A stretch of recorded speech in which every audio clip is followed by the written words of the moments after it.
ମୁଁ ଭିକ ମାଗୁଛି ଆପଣଙ୍କୁ ଭିକ ମାଗୁଛି ମତେ ଟିକେ ଦୟା କରନ୍ତୁ ମୋ ପୁଅକୁ କେମିତି ଭଲ କରନ୍ତୁ।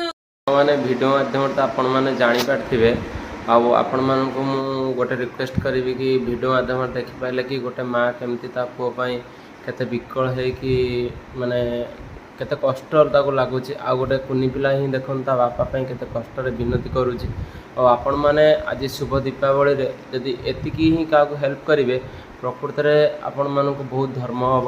ଆଉ କଥାରେ ଅଛି ମାନବ ସେବା ହିଁ ମାଧବ ସେବା। ଆଜି 500,000 ଟଙ୍କାରେ କି 5,000 ଟଙ୍କାରେ କିଏ ବାଣ ଫୁଟେଇକି ନଷ୍ଟ କରିଦେବେ ପଇସାକୁ କିନ୍ତୁ କାହାର ଆଜି ଭଳିଆ ଦିନରେ କାହାର 500 ଟଙ୍କାଟେ ହେଉ କି 2 ଟଙ୍କାଟେ ହେଉ କି 5 ଟଙ୍କାଟେ ହେଉ ଯଦି କାହାର ଭଲ କାମରେ ଲାଗୁଛି ନା ତାଠୁ ବଡ଼ ପୁଣ୍ୟ କିଛି ନାହିଁ। ମୋତେ ସେତିକି ଭିଡ଼ିଓଟି ଲାଗିଲା ଆଉ ସେତିକି କଷ୍ଟ ଲାଗିଲା ବୋଲି ମୁଁ ମୋର ଛୋଟ ଚ୍ୟାନେଲ୍ ମାଧ୍ୟମରେ ମୁଁ ମୋର ସବସ୍କ୍ରାଇବର୍ମାନଙ୍କୁ ରିକ୍ୱେଷ୍ଟ କରୁଛି ଆପଣମାନେ ଯେତିକି ପାରିବେ ଯାହା ପାରିବେ ପ୍ଲିଜ୍ ହେଲ୍ପ କରନ୍ତୁ।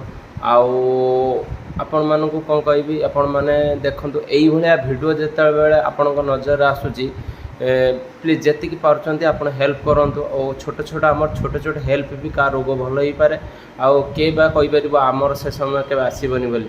ତେଣୁ ଯେତିକି ପାରୁଛନ୍ତି ଭଗବାନ ଯାହାକୁ ଯେତିକି ରୋଜଗାର ଦେଉଛନ୍ତି ଆପଣ ସକ୍ଷମ ଅନୁସାରେ କିଛି କିଛି ହେଲ୍ପ କରନ୍ତୁ। ଆଉ ଜୟ ଜଗନ୍ନାଥ ଜୟ ଶ୍ରୀରାମ। ଆଜି ଭଳିଆ ଦିନରେ ଆପଣମାନେ ହେଲ୍ପ କରନ୍ତୁ ପ୍ଲିଜ୍ ପ୍ଲିଜ୍।